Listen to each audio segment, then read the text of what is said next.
Welcome to the podcast that looks at truth, fiction, and reality with a smirk.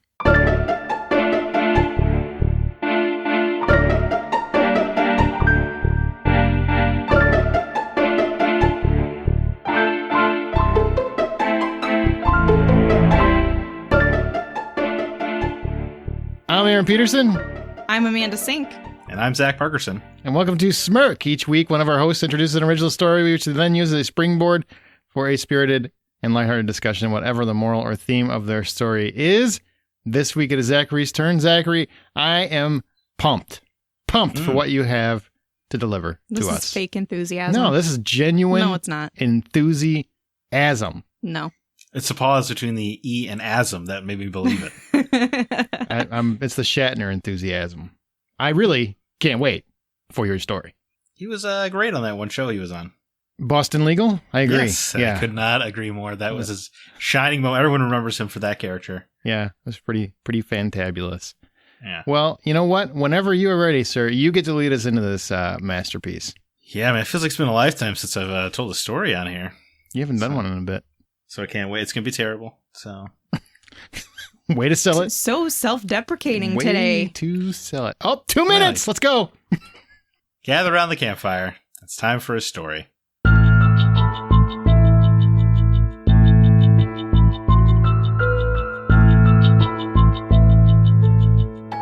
James never thought he'd be the one having to do this. Giant, ominous rectangles were laid out before him. As he stared at the lacquered wooden finish, he could see his own reflection staring back at him. James never even liked his father, so it seemed particularly unfair that he was the one who had to pick out the casket. When he got the news last week, James couldn't help but be shaken. Despite their growing distance over the years, a father is still a father. And how sudden it was seemed unfair, as if fate itself was laughing that he and his father would never even have the chance to mend their broken relationship. Since his siblings were borderline useless, it fell to James to be there for his mother. Part of that was getting the body in place, part of it was getting everything else ready. Visitations, family plans, this casket. It all felt so surreal. Bruising the caskets forced James to think of the good memories, like when his father taught him how to build a coffee table. He still sits at his parents' home to this day. Something he and his father did together lasted decades and withstood the test of time. A constant memory for the both of them. Despite the recent rough times, they'd always have that good time. He could recall the coffee table in his mind, the dark obsidian color, finished with a high gloss. He could almost make out a reflection in it. And he saw the black, glossy casket before him. He knew this was the one. And his father would be proud of the choice. Wow. So the story is about a guy picking out a casket for his papa? Yeah, for his Papa Giorgio. Oh, that's so sad. Of course it involves death. Well, yeah, why wouldn't it involve death if Zack's telling the story? Like, literally the shortest story you've ever told, and it still involves death. I wouldn't have it any other way. You should do another one. It's just like, ooh. Getting stabbed really hurts. The moral of the story, getting stabbed sure does hurt. That'd be dope. Interesting. Yeah. Well, what do you think the moral of the story is? Your parents dying sucks. Dope. Nailed it. It's never too late to make a fine furniture choice. That's a good one. That is a good one. That's all I got. What is it? Well, I wanted to discuss death is inevitable and unexpected. I wanted to talk about death. Okay. Of course you did. Yeah. Why wouldn't you? I feel like we haven't had a good chat on death. It's time to the Game of Thrones week. Why not? I mean, do you continuously think about killing people or something? No, I really people don't. Dying? Just myself. Oh, well, this is... It's a contemplative therapy? artisty thing. So, like, people that are artists or creators in nature, they typically think about life and therefore the existential, which is death. Yeah, but he's not thinking about anybody else dying. He's only thinking about his death. That's what he just said. I think that was a joke. Was that a joke? Maybe it wasn't a joke. Do you need the 800 number? 65% a joke. 65. That's still pretty high. This episode is getting really sad, and I feel like an intervention is due. Hey, man. Look, it's common. Anybody who crosses over a bridge thinks about what it'd be like to jump off it. Everybody does that. No. I think about No. how long is this stupid bridge? I need to get to the other side. Why am I here? Why am I not in the car right now? This bridge. So far. Just gonna walk. I think about what happens when some of this this material breaks down and then I fall into the water and I have no way to save myself. What? Wow, Yeah, that's I'm interesting. afraid of bridges. You're afraid of bridges? I'm afraid of crossing bridges. What aren't you afraid of? Yeah, I was about to say, what is she not afraid of?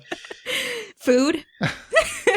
But then all just throw- food, or is it? What if it's too spicy? Do you get afraid of that? No, but if it has onions, then I'm not going to eat it, but I'm not afraid of it. I'm just going to throw a sandwich to the other side of the bridge. You'll just move faster. Won't pay any attention. Well, I'm distracted by this. Who doesn't? Why would you not like onions? Oh, they're bad. They're Ooh, awful. I like them raw. Ew, nice, that's strong- even worse. It's seriously one of the most flavorful vegetables out there. So It's good. when you have like a pasta and it's obviously cooked out, then that's fine. That would be not what onions are there for. Yeah, they've Right, ruined but the that's onion. what they do. They just ruined the onion. When you have basically just more pasta that's onion shaped, then it's all good. Well, let's hear a little softball at the top. What do you guys think about the standard American death ritual? Oh, the funeral? Yeah, being buried in a casket thing. That's a great topic, actually. It is. I think it's ridiculous. Nice. Yeah, wasting space. What's up? It's also super expensive to die. Like not Sure. only do you have to worry about your family, like you're trying to worry about everybody who's now dealing with the grief of this loss, but now they have to figure out if this person didn't have like life insurance, how am I supposed to come up with $8,000 to bury them? And if I want to cremate them, it's still like $3,000 to $5,000. Oh, I solved that problem. If you don't have life insurance, you're getting buried in the backyard. Congratulations. That's also really illegal. Is it? Yeah, you can't bury somebody in your Then I backyard. find the bridge. And guess what? Zach's plan comes true. I was there and I was hanging out with Pop, and he didn't have life insurance. And I'm like, what should I do? Oh, he slipped.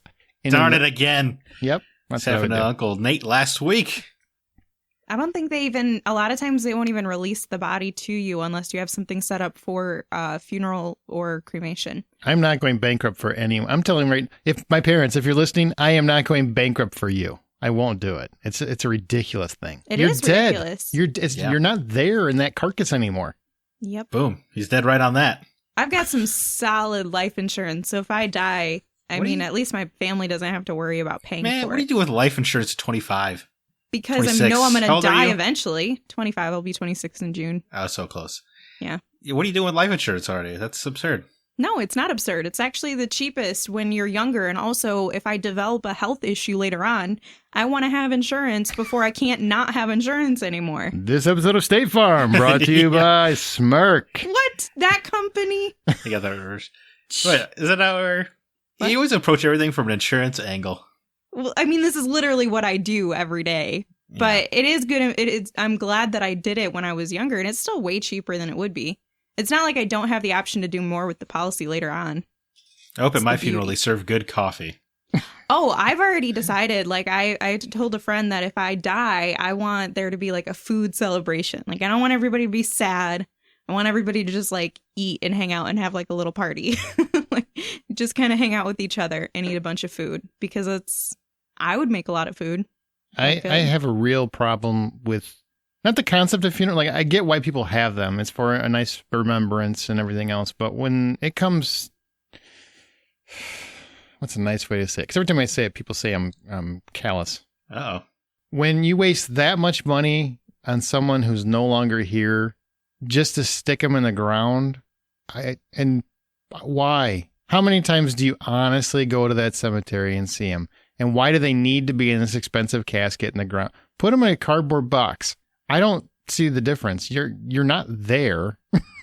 Put Yeah. everybody in the same casket to show them off when people come by for memorial, and then stick them in a cardboard box and bury them. You don't need to be buried in this really expensive thing. I don't care if they share. What are they going to do? Spread death? I mean, everybody can be in the same casket. I don't care. Just like a viewing room. It's basically just make it an aquarium of sorts. I don't care. I'm with them. That's a complete waste. It's also a waste of space, graveyards. You don't need that. Huge waste of space. Yeah, it's kind of. I mean, I really subscribe to George Carlin's theory that all graveyards and golf courses should be homeless shelters. There's all that space. You're just wasting. Yeah. Yeah, George Carlin, by the way, prescient. He's ahead of his time. What would He you? was, absolutely. So, because this is a place for people to deal with their grief and go and talk to that person and say, dang, I messed up quite a bit when I was younger, and I'm really first sorry of that you all- didn't get a chance to see me do better, whatever it might be. You're talking to a rock. A shaped rock. It depends on your beliefs, and I'm not going to knock anybody's religious Right, beliefs. right.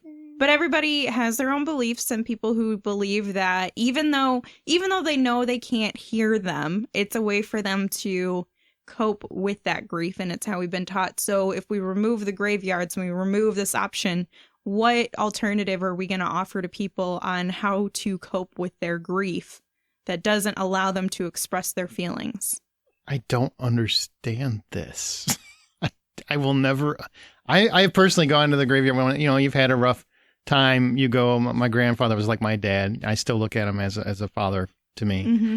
And when I have a really, really bad time or I'm conflicted, I will still go out there every once in a while and visit, but if it wasn't there, the option wasn't there, I just would look up, I guess, or look, or just contemplate out loud in the backyard or something. I don't need a place with a stone with somebody's name on it to reflect upon whatever they would have said. Because I feel like if you take time and you think about it, you would know what that person would say. Well, that's true. We're so weird as people. We get hung up on such weird things. But we've been doing this for centuries. So my question is, although you might be fine with that, there's a lot of people where this is how they grew up. This is all that they know on how to deal with grief. So how do we make that a smooth transition in offering an alternative? Like, do we just have a place where people can go and like they can write note, not like a church chapel, because you still want it to be non-denominational. Like a veterans wall. You have names on a plaque, and then it's just a giant wall that's dedicated to the memory of people in your particular area, your particular family, whatever. It's like your family crest wall. They have it for veterans, and it's very similar. It's a very emotional experience to go to that wall and the bodies aren't buried there. It's just names on a plaque, but it's really about the sentimentality. It's about the recognition. It's about the honor. You can do that without having a graveyard, I believe, personally. Okay. Yeah, I mean, if you take them all away for the sake of space, people will figure out a new way to grieve. It's just people use that because that's what they're used to. Well, I mean, there are other cultures that do not bury their dead. They set them on fire. That's good. It saves space. The U.S. is not going to let people set people on fire. We already do it. We cremate them. But you have to pay somebody to do that. The government is not going to be like, or the states are not going to be like, oh, you know what? Let's change the laws where we get less money. Oh, because you know it's convenient what? for people. I'll break down a little secret for you. If you leave Uncle Bob on the curb, somebody's going to light him on fire. They're not just going to let him sit there until somebody comes and pulls him outside and has a funeral for him. Somebody's going to take care of that. They won't release you have to like pay for it. Then don't pay for it. Let Uncle, it's just his body. Uncle Bob dies in the living room. You don't have to take him in. You just take him out back to the pyre. Let him up. This is really bad advice that can get. Just don't pick him up. Just don't pick him up. Basically, call the authorities. They take the body. They do whatever they have to do. And they're like, well, you have to sign for it. Then you got to pay for funeral. Yeah, I'm not doing that. Sorry. I'm going to miss Uncle Bob, but bye. Bob's your problem now. Bob's your uncle. I didn't even mean to do that, but it worked out. Really set up his own joke there. I sure did. And I'm the only one laughing. Yes, you are. You are alone. No, but seriously, I mean, aren't you guys... I think the memorial's important. I think it's important that everybody comes together and celebrates the memory of so-and-so. I don't understand the actual funeral portion and the burial portion. That's where I feel like it's just a waste of everyone's money and time. I can agree with that. I think that it's just become so second nature for us because it's happened for so long and it's very religious dominated where you have to do these things if you're religious. Your religious affiliations are not going to be like, oh, we're just going to change everything now. That's fine. Even non-religious what are you talking about? They do every time a prophecy doesn't come true. Wow. Oh, boy. I got nothing. Sorry, I could go on and on about funerals. I've just never understood the concept. No, I think they're really dumb. I think they waste everybody's time. It's a big inconvenience. I don't think there's just no need for it at all. 100% for memorials, though. 100%. Sure. Come together. Everybody together collectively say why this person was special in your lives and why that person mattered to you and what that person did. Maybe you didn't get a chance to tell them, so now you can tell everyone else. Whatever it is, just the burial part is just a waste of money. Great that you said that, because I wanted to know if you guys have any personal regrets on someone dying in your life. Like not talking to them about something? Yeah, like did someone croak, kick the bucket, and then you were upset that you didn't get to like say anything or whatnot? Yes. There you go. Perfect. I will second that. Oh, these sounds like stories that we don't want to share. Which is fine. Particularly. I'll give you the quick version. Yeah, My grandfather, we didn't have we were on not good terms when he passed away, and long story, very, very short, he actually called me the day before he died and asked me to come over because he wanted to talk about things, and I made up an excuse. The only time I ever lied to him, and the next day he died. So yes, regret. What a cheery tale. True story, but if that wouldn't have happened, my life would have ended up different. I 100% know that. So it's a good thing. Died, or if he hadn't called you. Both things really mattered. Yep. Mm-hmm. And then Amanda said, yeah. Yeah, she said, yeah. Okay. I don't think she wants to talk about it. That's fine. These are always very difficult things. What about you, Sure. Zach? I mean, it's very personal. It's a personal show. All right. Me, no regrets. None. 0? Not for death.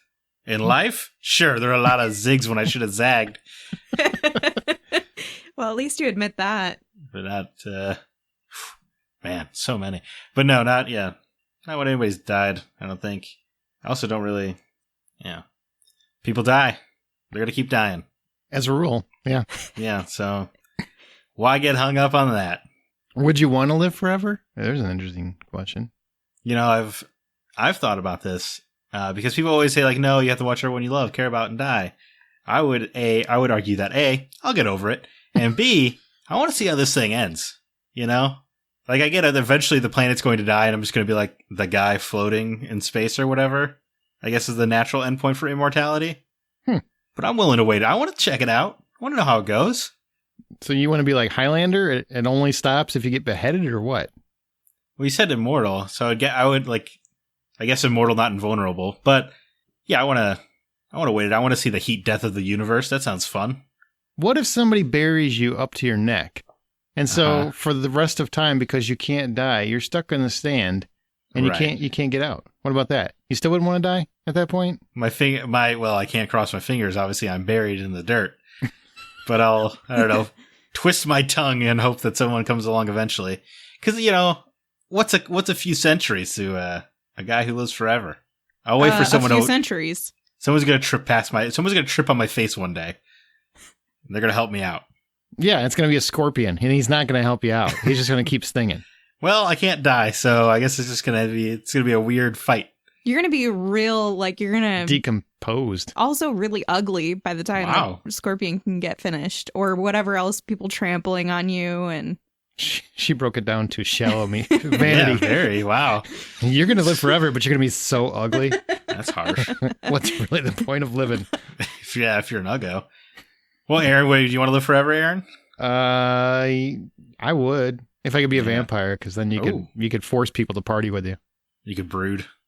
You could brood, and you could just, I want to hang out. I don't want to hang out with you. Guess you are now. Forever.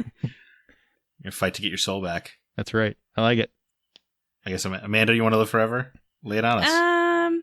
That's tough because I think that I would enjoy being able to do a lot more and do like a lot more things in life, not necessarily experiences, but helping different people and doing different things. But I don't really want to go through all of the misery of the world ending. Like, no, thank you. It's kind of crappy enough out there now as it is.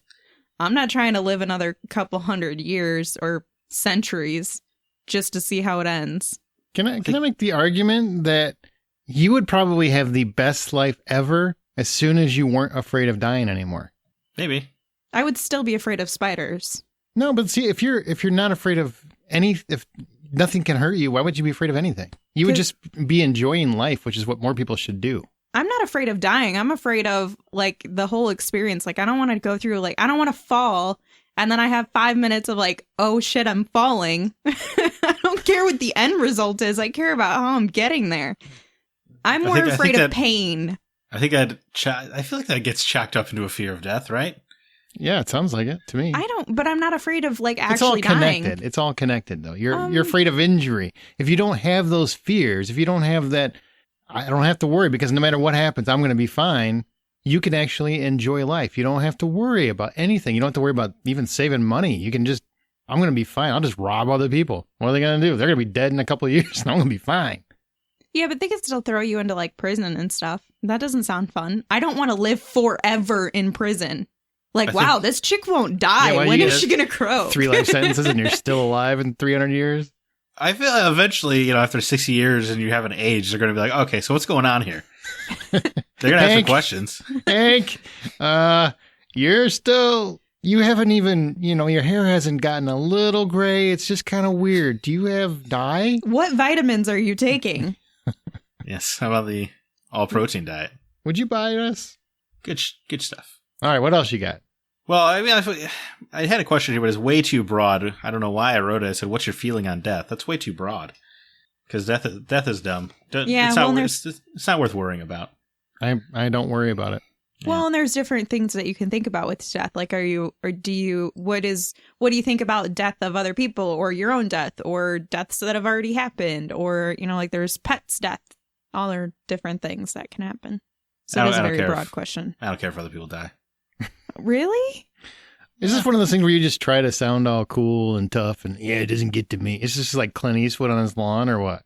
It didn't get to me at all. I'm not worried about it. No, but I can run it down if you want. I feel like we're going to lose the rest of our subscribers. But no, because I often think about the fact that, like, when people close to me are, like, in the hospital or something like that, like, I don't ever cry or it really doesn't really affect me that much in a way that it probably should. But then I get caught up in the idea, well, fictional characters, they can die and it makes me cry or care. And I think I boiled it down to like 99.9% of us as humans are utterly insignificant and nothing we're doing in our lifetime actually matters or will make a difference or be remembered. So when you die, it doesn't feel significant like the way a character in fiction's life is significant because they are written for that. So they are doing things that matter. And I don't feel like most of us, including myself, are doing anything of note. It sounds like you need to love people because if no. I mean, here, let's put it in perspective. Have you ever had anyone very close to you actually die? No, I don't think that makes so. a huge difference. Yeah, I mean, I've had them in the hospital and stuff. Like, there's been stuff with my mom throughout the years, but I just never probably cared the way I should. Here, let's have a what little about your cat? Therapy for Zack. So, oh boy, I wouldn't care if my cat died. I could tell you that too. Do you feel your like wife? You're a serial killer? I don't feel. I haven't killed. I don't have a desire to kill anybody. Certainly not in a ritualistically modus operandi type way. You feel like you're not emotional or just desensitized? Because it could be desensitized. Maybe desensitized. Yeah, I don't know. This is the path that this podcast was supposed to travel down. But let's all give Zack a hug, an internet hug. I'm willing to share. Is there, can you think of anybody where if they did suddenly die where you would be like, that you think it might actually emotionally affect you? Even if it's not, it doesn't need to be like a permanent state of emotion. Stan Lee. That one sucked. Okay, somebody that you know personally. Are you making a push for yourself? I was going to say, it really feels like you're fishing here. Yeah. No. Anyone whose name rhymes with Sanda. Oh, yeah. You know what? I do have this friend, Cassandra, I would really care about. Well, no, I was thinking like, well, you're married. So like maybe your wife or maybe you, like anybody that you're close to or like a good friend. Well, I'm not traveling down this path. This is how you get divorced. Not today. Gotcha. What else you got then? How do you want your body disposed of? How about that? Your carcass. Your soulless vessel. Cremate. Whatever's cheapest. Yeah, I'm really not worried about it. Put me in an urn, stick it in front of your TV or something, and take it with you to the movie theater. Yeah, seriously, that's how I want to. I would love it. Like I want a service where people come and they watch Rear Window, and it's all together, and everybody's just watching a movie and remembering that what I loved, do what I loved while I was alive. Celebrate the stuff I enjoyed. Give me one day where it's about me, damn it. I'm going to bake your ashes into a pottery bowl that'll have full of popcorn as I rewatch Rear Window. Did you hear about the kid that baked grandfather's ashes into cookies and handed them out at class? So gross. That sounds dry. That happened. It happened. And some of the kids knew that it was in there and they still ate the cookies because that's how much of a foodie we are. Kids are kids are just gross. They'll eat anything. They were like teenagers, man. They know better. No, they're still dumb. If someone put a cookie in front of me and said, yeah, the grandpa's ashes are in here, I'd be like, yeah, I'll try it. Right. It's out of curiosity at this point. You're like, I'll try everything once. Wait, what? Grandfather ashes and peanut butter? That tastes great. No. Yeah, it's worth a shot. It's not oatmeal raisin flavor, so it's still doable. Oatmeal raisin's a great cookie. Thank you. What's that taste like? What's wrong with you? Tastes like Dockers and Skechers. Very leathery. That's a members only jacket? That sounds great. Delicious. Wonderful. Amanda, how do you want to get gone? How do I want to get gone? Yeah. Well, I guess I'll leave it up to my family and friends who are really the only ones who are going to be witness to my funeral death thing. So you can cremate me, you can... What do you want is what he's asking. That is what I want. Whatever those people want to do. Whatever makes them feel better. You guys have such boring answers. Leave it up to other people. I want a Viking funeral. I want to be tossed down the riverbed in a boat, and I want someone to shoot a flaming arrow at it. Look, if that's an option, I'm on board. I want that too. That's the coolest way to go. Agreed. Indisputable. Well, I already told you guys earlier, I want people to have like a food celebration and like, if they could watch some movies like Boondock Saints, that'd be great. But other than that, like with my actual body, I don't really care what you do with it. Whatever the majority decides on. Okay, that's cool. But I'm changing my answer now because Zach's completely sold me. I'm on board Viking funeral. Anybody's listening to this podcast and I'm dead, Viking funeral. Make it happen. It's the only way to go. It's the coolest way to go. Are you fronting the money for this? How much could that cost? Yeah. Build a raft and then just float my ass out there and shoot an arrow on it. Pour some one gasoline. Arrow. You can find somebody with a bow. Like, that's not an absurd request. Much cheaper than cremation. They did do an episode of this in Game of Thrones. Yeah, to tie it all back together. Yeah, it is a Game of Thrones episode we missed like several times. I do remember the scene. Yes. That would be exactly what would happen at my funeral. This would be the coolest thing ever, and everybody would just keep missing. Just float down the river and land in some poor old lady's backyard. Some guy has to get a flare gun out to make the shot. Yeah, something. Can you guys get on the speedboat, catch up to it, and just throw a lighter on that bad boy? Because he needs to burn. This did not go according to plan. Yeah, that would be funny. Our permit only gave us 300 yards. Permit. Our Viking funeral permit. You can't even get to the waterfall with that. It's absurd. True. Yeah. Any other questions or? No, I mean, now I'm curious. Do you guys have a quote you want on your tombstone? If you had a tombstone? Oh, a quote? Yeah. Greed only inhibits the man who does not believe in his own self-worth. Wow. Who said that? Me. It's my mantra. Oh. I've had it my whole life. Huh? What is it? Yeah, he could quote himself on his tombstone. Yeah. He is Aaron B. Peterson. Greed only inhibits the man who does not believe in his own self-worth. Comma, The Hollywood Outsider, Smirk. No, that's www.thehollywoodoutsider.com. Patreon.com/The Hollywood Outsider. Yeah, please donate to my dead man's Patreon. I bet you'll see a spike. That's funny. There you go. That's what I want, man. You want anything on yours? I would need to think about this. The Boondock Saints quote or whatever? That would be way too long. It wouldn't fit on there. It'd be an expensive one. Mm-hmm. Well, I mean, I've got like $250,000 in life insurance, so we can afford it. You just put an expiration date on your head. Well, there's only 2 people who are going to get that money, so they're going to be fighting over who kills you first. If you think that it's not in a will for me that if I am murdered, it needs to be decided who kills me first, you're sorely mistaken. What a weird thing to even think about. I don't want somebody who kills me to get my life insurance money. Why would you want to give your money to somebody who might possibly kill you? I don't know. Maybe they're feeling pretty poor at a moment. What kind of logic do you run with? Man, that's like running into a marriage with a prenup. You're just like, yeah, it's probably not going to work out, but this person's probably going to murder me. But if they don't, I'm going to give them $250,000. I'm all for a prenup. That's like the best piece of paper ever. But what do you want on your tombstone? Well, it's a quote from Nier, the greatest story ever told. Oh, boy. I often think about the God who blessed us with this cryptic puzzle and wonder if we'll ever have the chance to kill him. Wow. Says the atheist. Wow, you started dark and went darker, if that was possible. Good job. Man, that's how I roll. So you guys think the story is truth or fiction? We'll go with fiction. Fiction. It's truth. What? What a plot twist that has just inhabited this podcast. Oh, people would have heard we already did this once before. It's like deja vu. The magic of editing. Yeah, like it never happened. You guys are crazy. Who did it happen to? I would say undisclosed. Okay, undisclosed. Got it. Yeah. Yeah. There we go. In fact, I originally wrote the story with the name of the person. I was like, whoops. That seemed bad. Too personal. Yeah. Well, I mean, for them. Okay, so what is the title of your story? Obsidian Memories. Ooh, I like that. Wow, that's a word I don't know.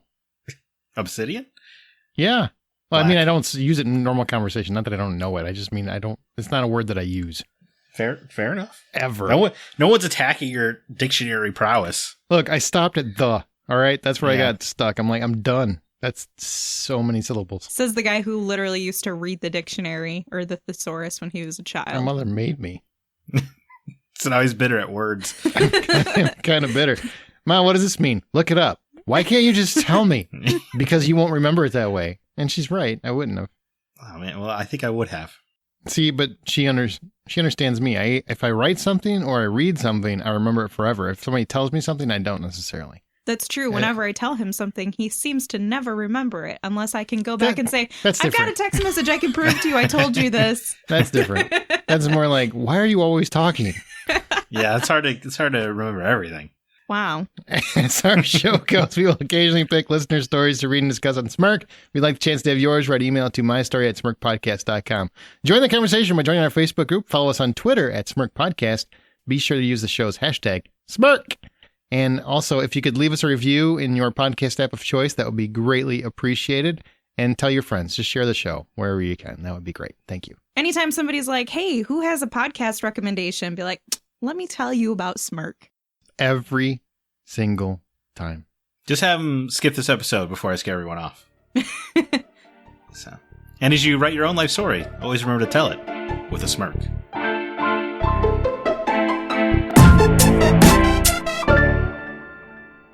Sometimes I worry about you, Zachary. Yeah, I don't think you're alone. I'd say always. I said the bridge thing to the old wife the other day, and she looked very concerned. You be careful. You might end up in an institution before the weekend's over.